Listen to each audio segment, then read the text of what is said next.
everyone. I'm Keely Swan. I'm the Assistant Director at the Center for Policy Research on Energy and Environment, which runs the Bradford seminars. And it is my great honor to welcome today's speaker, Eduardo Bhatia.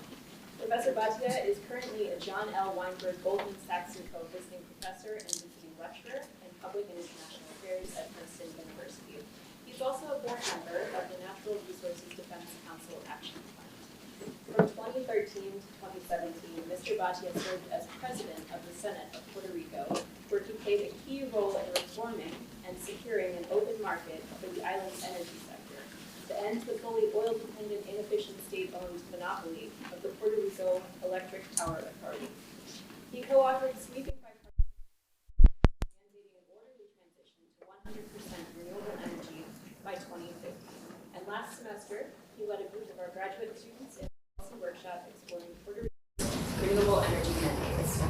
Mr. Bhatia is an attorney, advocate, and expert on fiscal matters and public policy with over 25 years of experience championing government reforms in public and private relations to achieve fiscally responsible policy targets, economic development, quality education, and renewable energy goals. He's also a leader in the efforts to reform the broken public education system of Puerto Rico.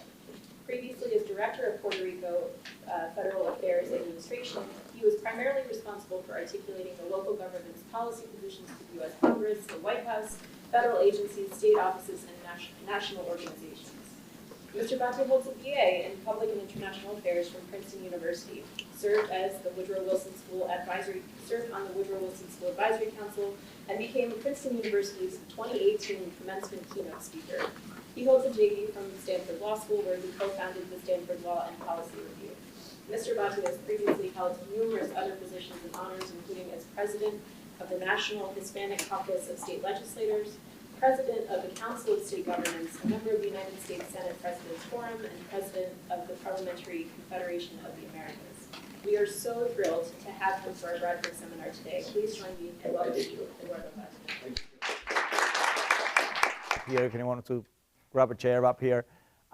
Great, thank you so much for having me as part of the Bradford lectures.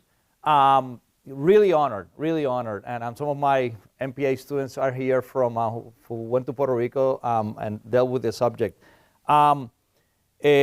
Center for Policy Research on Energy and Environment is doing a great job. And I just want to commend them. And Chuck, thank you so much, Chuck. I don't know if you all know Chuck. Chuck is our activists here. The High Meadows Environmental Institute and the Atlinger Center for Energy and the Environment. Thank you all for helping. So let me just start by saying I'm not an engineer. I'm not a scientist. And for non-scientists to deal with energy is kind of awkward, but at the same time it's necessary. So part of what I'm going to try to do today is for all of us who want 100% renewable energy and who are thinking in terms of the engineering and the science behind it, I have news for you. There are many issues sort of between now and then that have nothing to do with science, that have to do with public policy, that have to do with other things we need to think about. And I'm just using the case of Puerto Rico, and the context is every jurisdiction will have its own problems. So I am bringing the Puerto Rico problems and trying to sort of showcase what are some of the issues between here and there, here being where we are right now, and there being 100% renewable energy. Okay? So let's do this journey quickly together. So again, context, many pieces of the puzzle. We're going to see some of them today. So first, in terms of context, Puerto Rico is an island. We all know that. We all know it's an island. Now hold on that thought for the next 20 minutes, okay? Because there are many issues involved with being an island. Primarily, if there's a blackout, we cannot connect to New Jersey. We cannot connect to Florida. There's no cable connecting Puerto Rico to anyone. So it's kind of an isolated system. Anyone here from Hawaii? If there's anyone from Hawaii, the same thing happens in Hawaii. So we're not alone. Same thing happens to the U.S. Virgin Islands. So we're pretty much on our own when it comes to energy. Now that sort of tells you kind of a history. You don't have to know that. You only have to know this part. It started, Puerto Rico, we have a rainforest. We have the largest rainforest under the U.S. system. So why don't we use more hydro? We had 35 dams. for years. We shut them down in the 1950s to start using oil. That's one of them. So we started then, we moved after 1955 to oil, coal, and gas, fossil fuels. Why? More reliable. Some years you had a lot of rain, some years you didn't. So it's kind of became, thermoelectric energy became a reliable way of producing energy. I don't know if that's a good picture, but pretty much that tells you where we are right now. We have 3 or 4 centers all over Puerto Rico where that's what we have, thermoelectric plants. Now, 96%, 96.5% of the energy produced on the island is based on natural gas, oil, and coal. Just think about that. An island that has so much sun. 96% of the island, of the energy produced in 2021. I mean, it's amazing. And it's shocking. Why? Why is that? Has no one thought of this before? Is solar energy a new thing that is popping up right now? What were the forces against it? And that's something I want to talk to you about before I... So, first context is we're an island. Number 2, 90% fossil fuel. Number 3, boom, Hurricane Maria, 2017. Keep that in mind as well as we talk about the context. Hurricane Maria, we have blackouts on the island, 100% blackout initially, but then we had communities, like where I live, we did not have electricity for 6 months. No, 0. So again, think about having no electricity for a day, how upset you get. Just think 6 months and the repercussions of that. That's a picture of the day after the hurricane. Now I wanted to sort of showcase that picture for a particular reason, and that is, look at all the grid, at our grid. Our grid was down, broken, and the question became, do we rebuild the grid the way it was?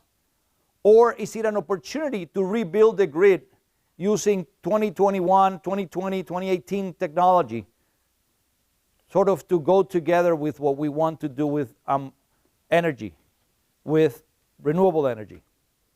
Okay? This is all context. I'm not there at what I want to talk to you about today yet. So that's a picture just to show you what it looked like based on a NOAA picture from the day before and the day, a few days after the hurricane. Where you see electricity is because they have generators. They have sort of individual generators, mostly in San Juan, where people are more affluent. They can actually have sort of spare generators at home. Boom, New England Journal of Medicine, over 4,600 people died. They did not die during the hurricane. They died days and weeks after the hurricane because they did not have electricity. So this is all attributed to electricity. And again, the context is, if we don't fix our system, where we're going to have a system that is more reliable, more people are going to die. And this is a huge public policy problem. So right now, we're paying 23 cents per kilowatt hour. New Jersey, we're paying about 9 cents per kilowatt hour, 10 cents per kilowatt hour. And by the way, when I talked about the island, people in Puerto Rico are scared about nuclear energy. They say, nuclear is not safe. If we have to run because there's an accident, we have nowhere to go. So boom, take nuclear off the list. 23 cents per kilowatt hour. Now look at the United States, pretty much has been at 13 cents on the average for the last 10 years. Look at the fluctuations. Now I wanted to showcase again, for context, the years where Puerto Rico's blue line is up there, we were paying our debt. The years where we stopped, where it kind of came down a few cents, we stopped paying our debt. So we're not paying the debt, and I will come back to that issue in a second. Okay? That's an old 2014 front page article which says if electricity comes down, if the cost of energy comes down, Puerto Rico can get out of a recession. So the final context I wanted to give you was, how old our machines are, our generators are. Our generators are pretty much built in the 1950s and 60s. So let's just, in order to explain this to the people down on different communities in Puerto Rico, I used to use this example. If you have a 1965 Chevy Impala, the ones that your great-grandparents had or grandparents had, 4.9 miles per gallon. If you have a Toyota Prius, 58, 53 in the highway. If you do the numbers between Princeton and Washington, D.C., the Impala you will need $139 in fuel. With the Prius, you will have $12.90. What does that mean? That means that the problem with Puerto Rico's electric system is not just the fuel they're using, it's the amount of fuel they need to generate the same amount of energy because of how old the generators are. There's old technology. This technology is not only dirty technology, bad technology, it's old, inefficient technology. Okay?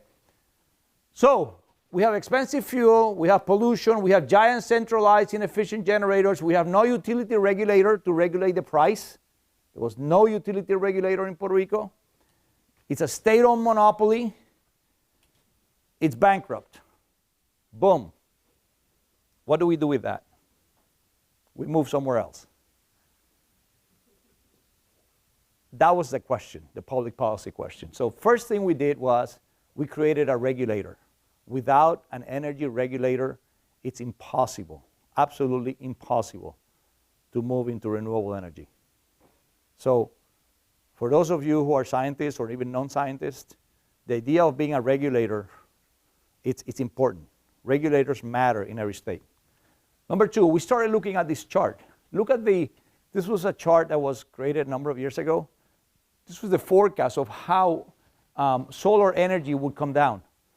And we realized that we could, if we started building this, we kind of came up with this chart after 2016, but we realized that why should we rebuild with the money we're getting after Hurricane Maria?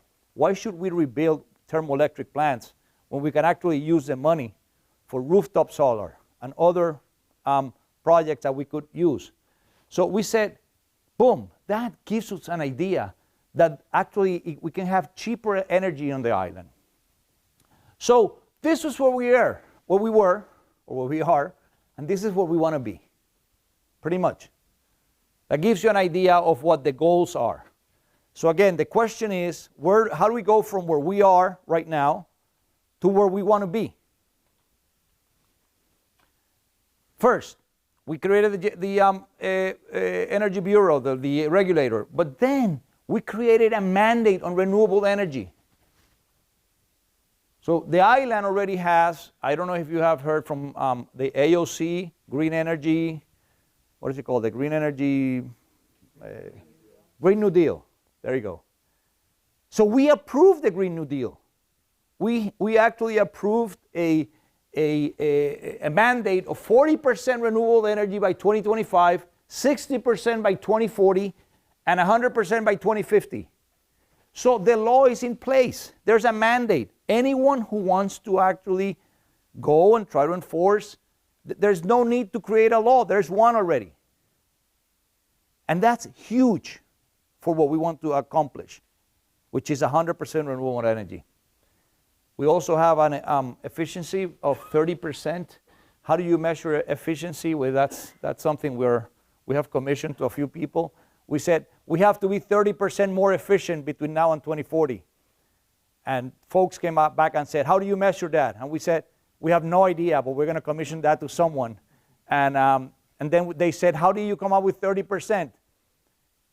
Honestly, I have no idea how we came up with 30%.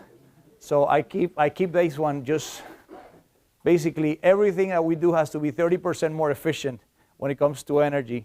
So some of you are engineers, if you want a gig job here, let me know. We can actually measure and come up with an index of how to measure efficiency down there.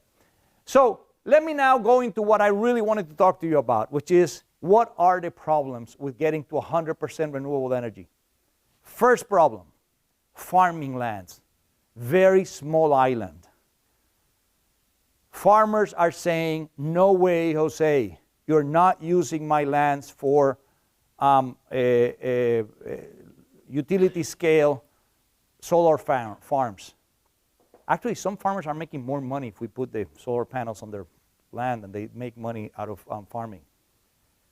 So environmentalists are really upset with the idea of using good land that we should use for food security. So the first thing we need to do is, how do we deal? So that, that gives you an example of a problem we have. That's a perfectly good farm for farming, not for solar panels. However, if we don't use the farms, we're not going to get to 40% by 2025. There's no way we can accomplish that goal with rooftop solar. No way. We don't have enough installers. We don't have enough families moving into that. We don't have individual units that are moving. So again, the issue here for public policy purposes is, how do you create a balance between using good, solid lands that are used for farming and you don't offend environmental groups that are usually on your side? It's a politics issue. It's an issue of having to deal with this balance.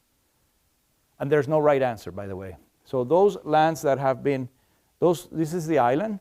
Those, the blue dots is where they are. We've basically contracted for large-scale solar farms. Am I interrupting your view? Sorry. Large-scale solar farms are basically right now, if I was to put a map on top of the best lands for farming, they're right there. They're exactly the same lands. So the question is, how do we solve that? How do we actually work that out? So someone came up with the idea. Again, it's in Spanish, I know, but basically said they were sacrificing farming lands for solar panels. And people are upset. And it's created a division that we did not want. It's created a division between, again, environmentalists on the one hand, you want them on your side. You don't want environmentalists, sort of arguing against you. So that takes away the energy and the momentum of the transition to renewable energy. But then we said, this may sound funny to some of you, but we said there are some farmers who are actually on our side. Dairy farmers.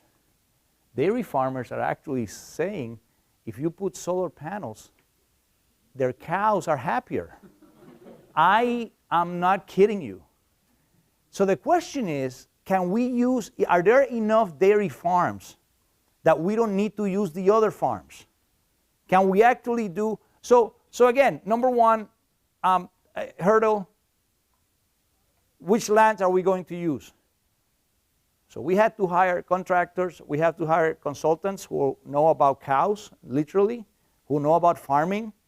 We needed to bring in a team of environmentalists to see if we could all sit together at the same table and see if we could actually figure out this mess. Now the funny part about that is that was a year ago, a year and a half or 2 years ago.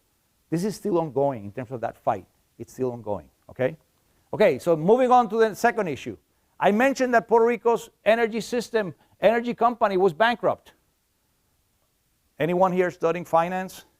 If anyone is studying finance or wants to study finance or is interested in finance, you know that if you're bankrupt, basically it's very hard for you to actually do anything looking forward when you actually have to pay a whole bunch of people who you dealt with in the past and you owe them money, right? So Puerto Rico emerges from bankruptcy, but it's still $9 billion in debt, the energy company. Litigation. This is from February 7th, 2023, meaning 2 weeks ago. 2 weeks ago, PREPA is the Puerto Rico Electric Power Authority. For those who are learning the term for the first time, PREPA creditors object to the bankruptcy disclosure. This is still in court as we speak. So then, let's tie things up. We're trying to get folks to sort of companies, different companies, to come and install these large solar farms. who are they going to sign a contract with to sell? Those solar farms also have bankers who need a letter of intent. Someone has to say, I'm going to buy your energy if you actually build a solar farm, right? You have to have some sort of guarantee in order to get a loan to build your farm, to build the equipment. PREPA is under bankruptcy. So again, I am raising an issue which is, we already hired farmers, now we hired financial consultants, and we're trying to figure out what to do with this. We cannot move forward at the speed we wanted to move forward at unless we actually work out the problem of how bankrupt the company is. We're trying to now be creative and create two different entities, but the bondholders are not buying it. Bondholders who want to get paid are saying, you're not going to contract with anyone on anything until you pay me. And everything is stuck right now in a court in New York. So future lawyers here who want to deal with energy, you can help us. It will not be solved in the next few years. And then there's the issue of the legacy debt. What if we all decide, forget about the old company, what if we put solar panels on our rooftops? Just disconnect ourselves. So many families are doing that, mostly wealthy families, that the bondholders are saying, wait, why don't we do a solar tax? Whoever installs their own system will be taxed. I was like, oh my God. So right now, we're winning the war. We have stopped it. The legislation we approved that I was co-author basically stopped the solar tax. It's right now before a judge in New York. The judge may actually order. It's a math issue. It's a third grade math issue. If you have more people paying the debt, the share per person will be lower than if you have less people paying the same amount of debt. See what I'm saying? And that's the issue right now. The issue right now is, what do you do with the legacy debt? With what you have accumulated for 20 years. Who pays for that? And everybody's saying that was the government's problem, not our problem. Right? So that's issue number 2. Let's go to issue number 3, labor unions. According to the fiscal plan, the C-PREE is a pension plan. You worked at PREPA for 25 years. They are now building some, outside companies are coming in. This crazy guy, Mr. Bhatia, created or helped create an open market. What happens to my pension? What happens to my money when I retire? I'm 52 or 53 and I'm going to retire. What happens? Who's going to pay for that? So the unions are saying, wait, don't move so fast to renewable energy. We have to make sure that whatever we do, before you move to anything, we have to guarantee my pension. So, as we move forward, trying to get to 100% renewable energy, now we're hiring pension experts, and we're hiring lawyers to see how we can actually add them to the team, to see how this hurdle. Why is it important? Because unions do have power. And we wanted them on our side, and we don't have them on our side. Here we go. PREPA employees, retirees to March. La Fortaleza is the White House, the governor's mansion, governor's office. To March, that's a January 24th front page. That's again 4 weeks ago. This is going on right now. As we're pushing forward for renewable energy, they're pushing back and saying there's no renewable energy until you actually deal with my pension. Okay. And then they're saying, the unions are saying, if you're actually hiring outside plants or outside folks who are actually bringing in solar panels, large-scale, utility-scale panels, you're actually privatizing the whole system. Think about it. I mean, yes, we're using private sector money because the public company is bankrupt. Someone has to put up the money, If the public and the government cannot do it, someone has to do it. So the union is saying, you're actually privatizing. We're against that, and we're going to be against it, and we're going to object, and if there's a truck coming in with equipment, we're going to go and sit in front of the truck and make sure it doesn't come in. There is a lot of tension between the unions and the whole idea of renewable energy. And that's something that has to be dealt with from the beginning in any jurisdiction. Anyone here from California? Right now, you're saying so. Half? Oh, you live there a while. Okay. You're from California? So now there's a huge fight between the unions in California saying they move too far. They move to, the renewable energy industry is giving out tax credits that are too much. And they're starting to get worried about losing their jobs. Union members who were part of the thermoelectric plants in California. And Governor Newsom is actually siding with them. So they have sent legislation to take away some benefits for solar energy in California. And it's all a union thing that has to be. So third thing is the unions. Make sure you include them as part of your agenda, your public policy agenda. Number 4, technical know-how, transfer of knowledge. You're asking the people of Puerto Rico or the people of Mississippi or the people of Hawaii to actually move to 100% renewable energy, and they look at you and they say, what? What is that? And how do you do that? We're not part of the engineering team at Princeton, and we're not. So the know-how comes in. And this is where we go back to the system that was down. The United States Department of Energy has come in. And basically, this is good news, what I'm saying in the next few minutes. The Department of Energy is doing a great job. They created the Puerto Rico 100. It's up on the internet. You can check it out. You can Google it. And basically, they are doing a whole study for 3 years using their labs, the DOE's labs, to test what would work in a place like Puerto Rico. How much sun are you getting every day for a whole year? What kind of wires do you need? How much wind do you have? What are the peak times for wind? So the technical information, which we did not have on our own, the U.S. Department of Energy is coming in. Same thing they did for LA. So we're now relying more at the local levels. We're relying more on the Department of Energy. Secretary Granholm told me we're hiring over 1,000 new people at the Department of Energy. So any seniors or MPAs here or graduate students, just make sure you know there are a whole bunch of jobs at the Department of Energy. So I said to her, yes, let me know because I can send you some students from Princeton. And she says, no, I need tax attorneys. And I'll tell you in a second why they need tax attorneys. Keep that thought there. So this is basically what they're doing: data gathering, scenario generation, modeling. This is great. I must say A+ to the U.S. Department of Energy. This is the timeline. It goes all the way to December 2023. They've already done part of the study. Some of our students, actually, you will see in a second that's, I'm sorry, you cannot read that. That's a tweet from Secretary Granholm a few days ago.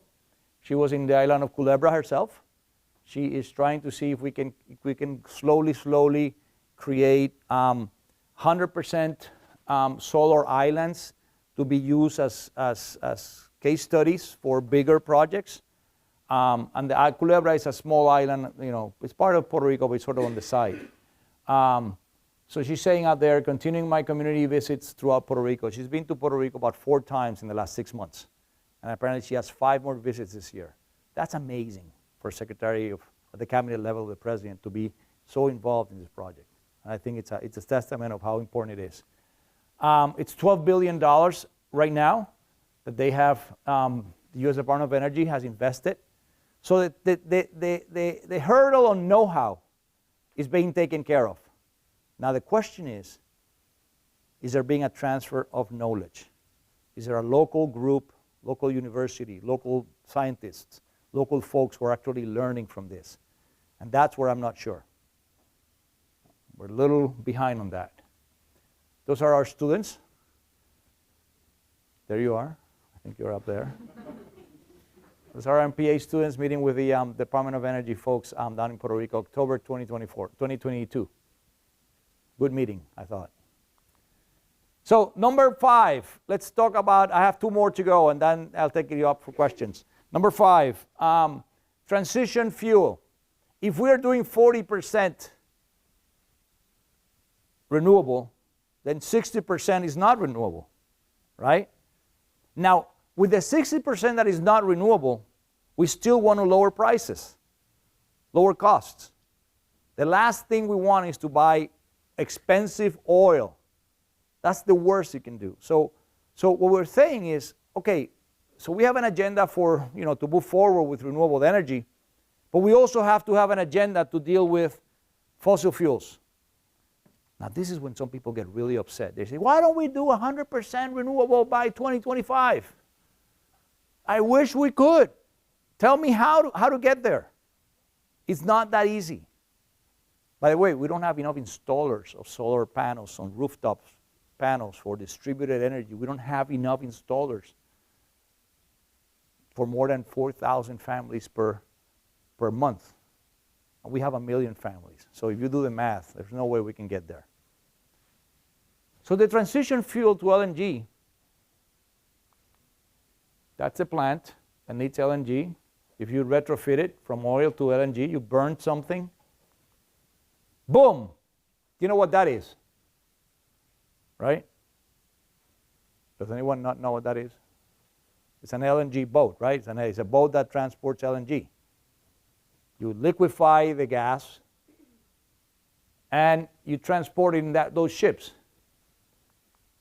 Boom! There's a 1920 law that says you cannot transport anything between Puerto Rico and the United States, or Hawaii and the United States, or Alaska and the mainland United States, if you don't use a ship that was built in the U.S. It's called the Jones Act. It's a 1920 law. Think about it. It was right after the war, First World War. You want to create a solid Navy. You want to make sure that your shipyards are healthy in case there's a Second World War, and there was. And you want to sort of protectionism. You want to protect your shipyards. Well, the shipyards are being protected to this day. And we can argue whether it's a good law or a bad law. The problem is that the most inexpensive LNG is sold by the United States, from Texas, from fracking. Whether we like fracking or not, it's used there, right? And it's cheaper than buying it anywhere else. Who cannot benefit from the cheap LNG? U.S. jurisdictions. Hawaii cannot benefit. Puerto Rico cannot. The territories cannot. Why? Because they have to be transported by a ship built in the U.S. And guess what? We checked every single ship that was built by the United States to carry LNG. We checked every single one of them. And the conclusion is, on the right, currently operating LNG carriers are nearly all foreign-built. LNG carriers have not been built in the U.S., as we saw just now, since 1980. And no LNG carriers are currently registered under the U.S. flag. So guess what? Dominican Republic can buy LNG from Houston, but Puerto Rico cannot. Therefore, we're paying more for gas. So we're saying, what if you take the Dominican Republic and then another international ship brings it over? We tried that, but someone raised a flag saying that's cheating. So we were not allowed to do that because it was gas from the U.S. So the maritime industry is actually checking every single move. Now, what does that have to do with? It has to do with the fact that we want to have lower prices for energy. And right now, because there's no waiver, the president can actually give a waiver. Why wouldn't the president give a waiver? Because the strongest lobby in Washington, D.C. right now is the shipping industry. along with labor unions. They're together. So problem number 5, we cannot lower prices on LNG because we don't have the ships to do it. Okay? Problem number 6, bureaucracy. Now we're going to go, first, FEMA says they messed up with the recovery. FEMA admitted it, say, look, we didn't know what we're doing. You know, it was a mess. It's still a mess to this day. Now, let me show you this. Every time a federal dollar has to be used for recovery or for building something, you have to start with FEMA, the Federal Emergency Management Administration. Then you have to go to the U.S. Corps of Engineers and get their approval. Then you have to go to the U.S. Congress and make sure you tell them how you're using the money. Then you go to the U.S. Department of Energy and Secretary Granholm. Then you get Puerto Rico, because we are under bankruptcy, we have a fiscal oversight board that has to actually approve whatever we're going to use. Then we have a restructuring officer within the board. Then we have the Puerto Rico Energy Bureau, which is the regulator that has to look into it. Then we have the governor, who has to approve whatever we are going to do. Then we have the Puerto Rico Senate, which is actually on top of things and trying to see and monitor what the money is going to. Then we have something called the Southern States Energy Board, which was brought in by President Trump, and it's still there monitoring what happens on the island. Judge Taylor Swain is dealing with the bankruptcy, so no money is going anywhere unless she approves it. The bondholders are saying, wait, hold on. If you're going to use federal funds, make sure you pay me back. And finally, you have the board of the Puerto Rico Electric Power Authority. Now you tell me how you can use anything, any money on an island if you have that scenario. It's just absolutely absurd in terms of the federal bureaucracy, the red tape. So again, we can all have the best wishes and we can all say we are all for renewable energy. But nothing is going to happen unless you somehow figure out a way to take care of this bureaucracy. This is absurd. And we try to cut it as much as we could, and I think there are still ongoing processes now that are dealing with that and trying to see how we can. Actually, the reason why Secretary Granholm was brought in by President Biden is because President Biden recognizes this is a problem. And she was brought in as a project manager. She was brought in to say, basically, we need to actually solve this problem. We need to get moving. Otherwise, it will take years for the money to be authorized for use on the island. I wanted to put this slide up just to show you some of the, there are political appointees, there are political parties, there are suppliers. These are folks who traditionally have worked under contract for the old energy company, and many of them are opposing moving to new because they will lose their contracts. So that's another group we have to take care of or deal with as we move forward. And finally, I wanted to show you this slide, and then one more issue, because it has to do with what I mentioned about Secretary Granholm. The territories and the Indian tribes will get money for renewable energy as part of the infrastructure bill. You've heard it was approved in 21, right? And then 22, we had the, how do you pronounce it? IRA. I have heard so many different, they don't want to call it IRA to distinguish it from the Irish Republican Army. They want to call it something else, right? I've heard all sorts of different names for it. The point is, if you read both bills, the federal government will actually foot the bill with tax credits.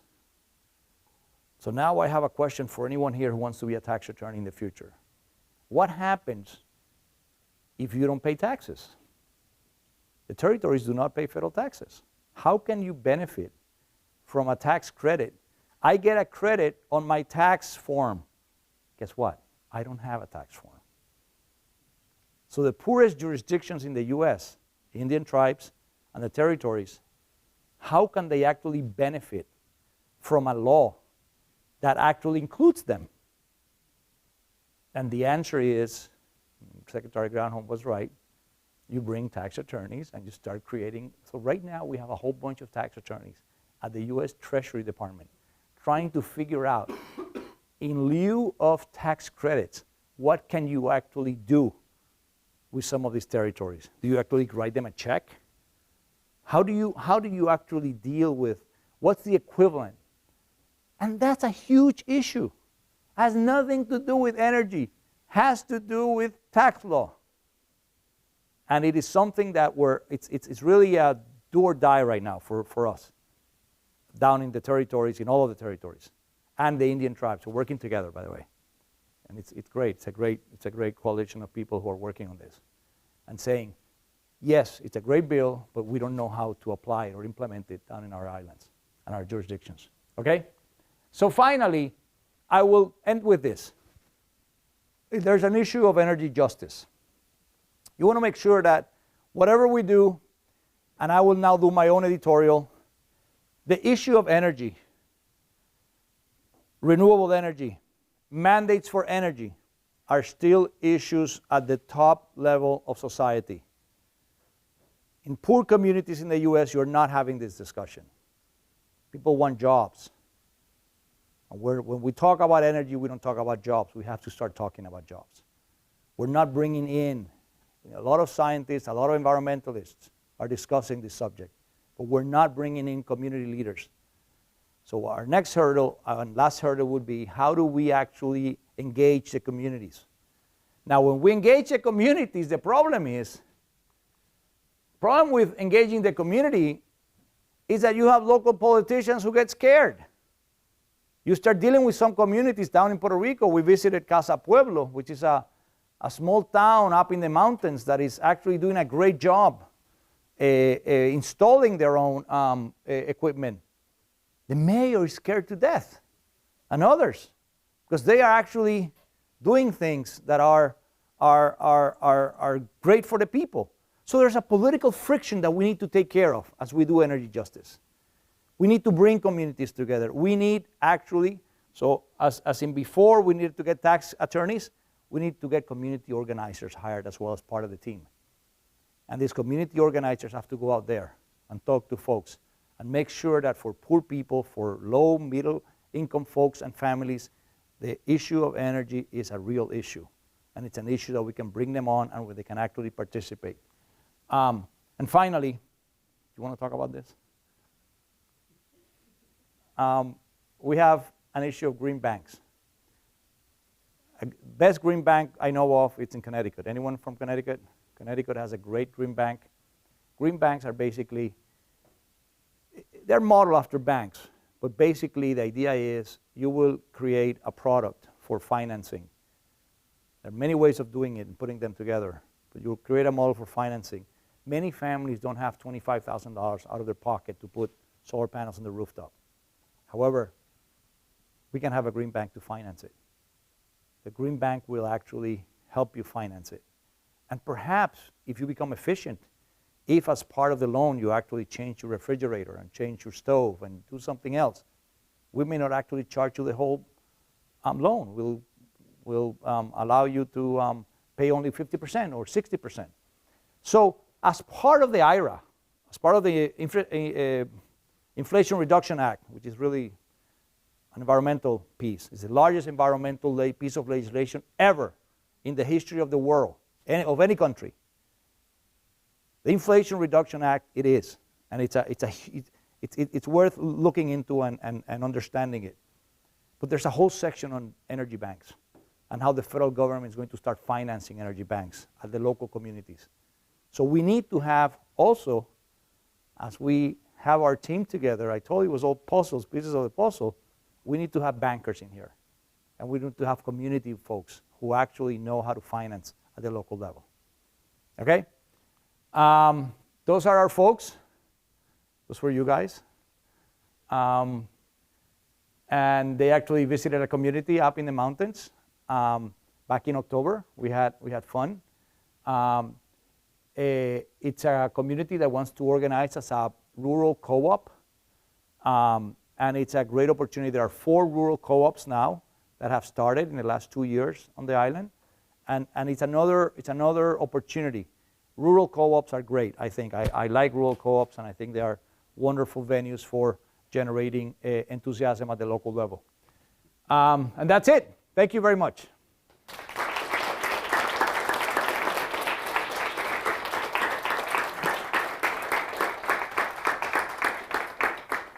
So I think we have time for a few questions. Yes, it's 5 after 5. We have questions, ideas, thoughts.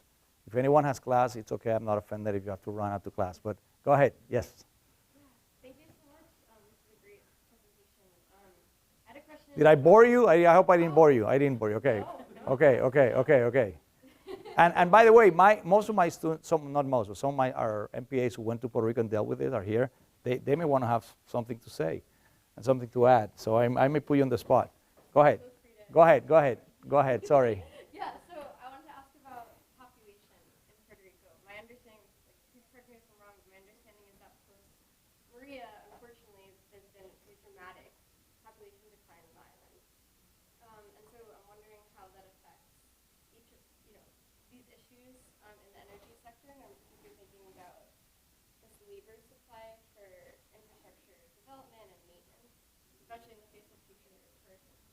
You're absolutely right. The population, Puerto Rico reached about 4 million people, 4 million. In terms of a comparison, Puerto Rico would be, half of the U.S. states would be bigger, but 50% of the U.S. states would be smaller than Puerto Rico. So we're right like in the middle. But we had 4 million people by 2005, 2004.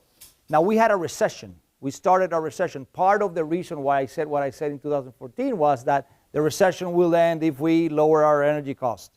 It's because other than the hurricane, before the hurricane, we were already suffering a huge recession, a problem with unemployment, a problem with, and then from 4 million, we went down to 3.5 million. From 3.5 million, we're down now to 3 million. And the U.S. Census Bureau is forecasting by 2040, Puerto Rico may have about 2.2 million people. That's 50% of your people. And how does that change this equation? Dramatically. A, who's going to pay for the new equipment? B, who's going to pay the leg? By the way, I'm being taped and I'm being watched by some people outside Princeton. I think the legacy debt is not going to be paid ever. And you can quote me on that, and they can quote me out there. It's a very dramatic thing to say, but I just don't see a road. There's no way I can find how they're going to pay for this. But yes, you're right. You're right. We're losing people now. After the hurricane, just as a quick story, we wanted to know where people went. We're like, how do we know where people, like when they left? If your grandma is in Puerto Rico, for 6 months you have no electricity. After 2 weeks, you go over and you pick her up and you bring her to New Jersey. And you say, Grandma, you're staying here until there's electricity, right? So a lot of people did that. A lot of folks did that, and once the airlines were actually working. Now we found out where people were without knowing their names, because it's confidential. We talked to the phone companies, and they could track where people were throughout the 50 states. And we knew exactly, most of them went to Florida, Texas, New York, the usual communities where you have a large number of Puerto Ricans. Now, how many of them came back? Only like 50% came back, and mostly folks who are very old. So we to give you an example, another example, we had about 800,000 kids in our local public schools in 1990. We have about 200,000 right now. So we don't have enough kids for our universities. We don't have enough kids for jobs. We don't have enough people. We have a lot of old people. So folks down there are very interested in healthcare, not in public schools, because we have less kids and more, and that creates a whole new society. That's not happening only with Puerto Rico, it's happening with the U.S. Virgin Islands. And it's also happening with Guam, the island of Guam. It's happening. And most of the young people are moving to the mainland U.S. But thank you for your question. Any other questions, thoughts, ideas, comments? You want to say anything?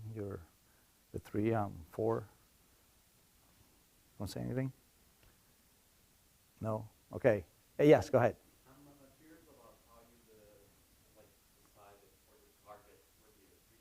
It seems to me that show like you have 1% of renewable in 2021 and you want to 40% in 2025, and then you increase with the next 15 years before it's done. Like why this huge jump now and then? Because we actually thought that that initial jump would be a lot easier than the actual, the remaining jump presents another hurdle, which is what do you do when you have those peaks between, at night, for example, when you don't have energy, when you don't have sun, sorry. So that creates another electrical and engineering problem. So we said we can do 40%. Was the conclusion we reached with a number of scientists. Initially, we can actually move that. In fact, I think that with the federal funds that we're getting, with the request for proposals and the what they call tranche 1, there are 6 tranches, 6, let's say a tranche is basically a step, 6 steps here, right? 6 phases. With the phase 1 and phase 2, of the monies that are already being appropriated for the renewable energy, I think if we do things right, we're going to get to 40% by 2025, 2026. However, that requires solar farms. With no solar farms, we're not going to get there. And I think what Secretary Granholm has said, there should be no purists on either side. We should have the right mix between, trying to get as many families to have rooftop solar, but we should also allow enough solar farms so that we can reach our goals. And that's where we are right now. But again, I show you all the friction that there is, and the friction when it comes to the money, and the friction when it comes to folks who are saying no to solar farms, and there are protests and whatnot. That's happening out there right now. Any other thoughts, questions? Yes. And thank you. You're from there, so you know the place. So why not go back to hydro if it was adopted? That's a great question. Why not go back to hydro? And some folks are saying we should go back to hydro. The problem is that because they abandoned the hydroelectric plants and the lakes, they are full of sediment. So you have to dredge. You have to make sure that they actually become useful again. That they actually, but I would say the technology has moved forward so much that the same equipment that used to produce X number of kilowatts back then, now with a lot less water, you can produce the same amount. Same thing about improvement of technology. That's the argument. But I'm with you. I think that hydro should not be discarded, even if it's for 5 or 10%. I mean, if you start looking at different variables and different forms of generation, you can have a portfolio of wind, hydro, and solar in Puerto Rico that can actually work. Some folks from Scotland are saying that we should also look at deep water, cold and hot. It's like something that goes down and up. You know about that? Geothermal? It's a geothermal, there we go, geothermal, and I am not familiar with the geothermal technology, but I've heard that the depth of water about a mile or 2 outside of San Juan are good enough for that geothermal technology to work. And by the way, someone has just proposed and is saying for $2 billion to have a cable from Florida to Puerto Rico, and saying that we need to start doing that. And for those who are studying politics or political science or SPIA, that's why the relationship between the US and Cuba was so important for some people, because you could actually have a cable through Cuba to the Dominican Republic without going, there were some areas where you had to go underwater, but not all of it. So there are some geopolitical issues that have to be dealt with before that cable can actually, but I think the greatest thing would be to have all the Caribbean have a Caribbean grid. I think that could be a great idea, and I think the World Bank should look into it. I've heard it's a lot of money, but how much is too much? Someone was going to say something, yeah.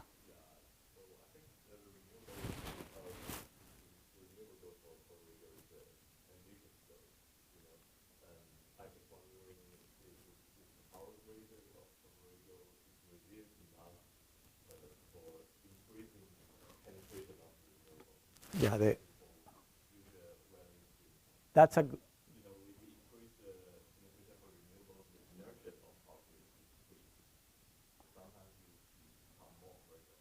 That's a great question, and and the answer is, no.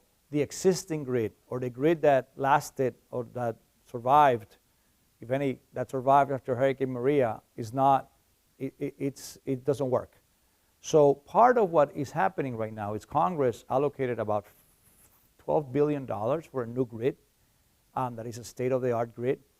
However, it was never a written condition, but the electric power company of Puerto Rico outsourced the distribution of energy to a company called Luma.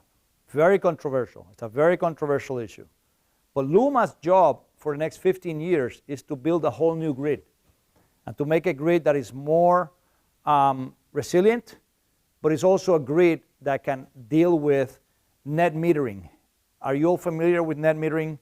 If I put a solar system on my rooftop and I don't use the energy during the day because I'm working, right? I'm not at home, I'm not using the energy, I can sell my energy, so I am not sort of taking from the system, I'm giving to the system and selling it. But for that, you need a special equipment. You need equipment that goes both ways. It's a two-way street. And all of that is being taken into account as part of the Puerto Rico 100 Department of Energy study that is being done right now. So again, I don't know if there are any more questions. If there aren't any, I want to say the point of my talk is that all of us who are interested in moving towards renewable energy, and I think it's a great feeling among young people in the United States and throughout the world. Just make sure you know that when you map out how we do it, you realize how many public policy issues have to be taken care of. You map out, the issues that have to do with financing, the issues that have to do with labor unions, the issues that have to do with each one of the elements that I touched on today, and others based on the context of the jurisdictions where you work on. Thank you very much for being here.